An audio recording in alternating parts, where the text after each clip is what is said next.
Hey guys, it's Epic here and welcome back to another Borderlands theory crafting video where we discuss potential storylines, plot twists and future content ideas. In this video we'll be talking about a subject I've been talking about for quite some time now: should Pearlescents return in Borderlands 3? Now first and foremost, before we begin, I am fully aware that Gearbox have stated they have no interest in adding any new rarities to Borderlands 3, so I don't expect to see 1,000 comments telling me that this will never happen. So for those of you who are out of the loop on just what a Pearlescent is, Pearlescents are a rarity one tier above legendary tier and were first added in with the Secret Armory of General Knox DLC in Borderlands 1. Now whilst legendaries are and were just typically really powerful versions of purple tier weapons already available to you in the base game, pearls were almost entirely unique with special effects to them. The Tsunami from Borderlands 1 for example was a Maliwan SMG which shot numerous elements at once in the style of a tsunami. However, with fancy new abilities, this meant that leaving the new weapons as legendaries would only make them feel less special and at the same time make all the other legendaries feel less special. For this reason, Gearbox created Pearlescent Rarity and also made Pearlescent weapons extremely rare in comparison to legendaries in order to obtain. This was done just to really get across how rare they were. This trend continued in Borderlands 2, with Pearlescents being significantly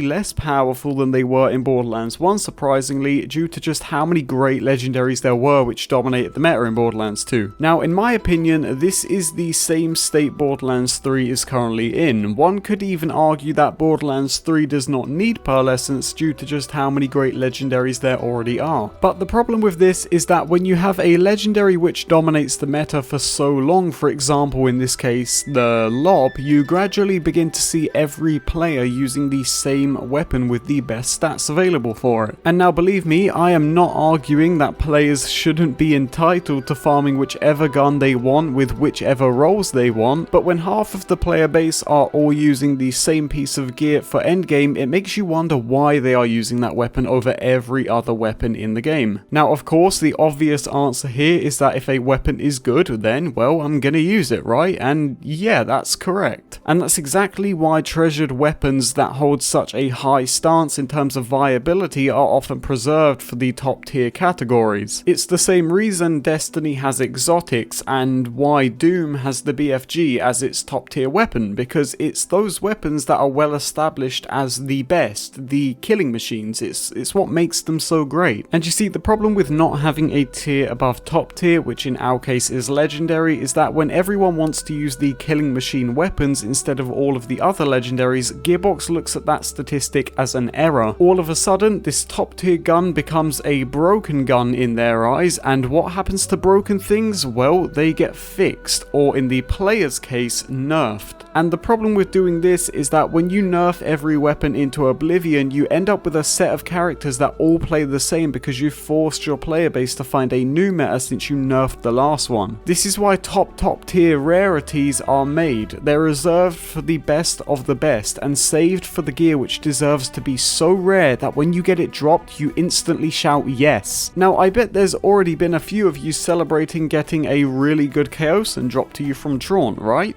Well, would you celebrate the same way if you got a Thunderbolt Fists dropped to you? Probably not. This is because our brain recognizes the top tier loot and thus as a result we connect that reaction to the dropping of said loot. This is also why developers take pieces of gear and seat them upon that top tier rarity throne. It just feels better as a whole receiving a piece of gear you know is such a rare find. You feel a sense of achievement and accomplishment, you know? You feel like you did something right. All of a sudden that farm, that grind, it feels less like a chore and more like your destiny. It feels like you earned it. I remember seeing this image pop up a while back, which to our knowledge was just indeed a spliced image, but when I saw it my eyes instantly lit up nonetheless, you know? It felt good, it felt right. There's just something so rewarding about seeing a bright loot beam amongst the pile of other loot beams for you to scour through. This is what we need. This is Borderlands. Now onto my extremely biased Scott's defense of, but Borderlands 3 doesn't need Pearlescents. Well, maybe, but maybe not too, and in retrospect, maybe Borderlands 2 didn't need Pearlescents either, nor did Borderlands 1. And just like Borderlands 2, maybe Pearlescents would suck in Borderlands 3, but in the same light, maybe like in Borderlands 1, they would be awesome. We really don't know just how or why this implementation would or wouldn't work in the game, but that's not our job, you know, we're the players. What we can all agree on is that Pearlescents never made a Borderlands game feel broken or unplayable. In fact, in my opinion, they made it feel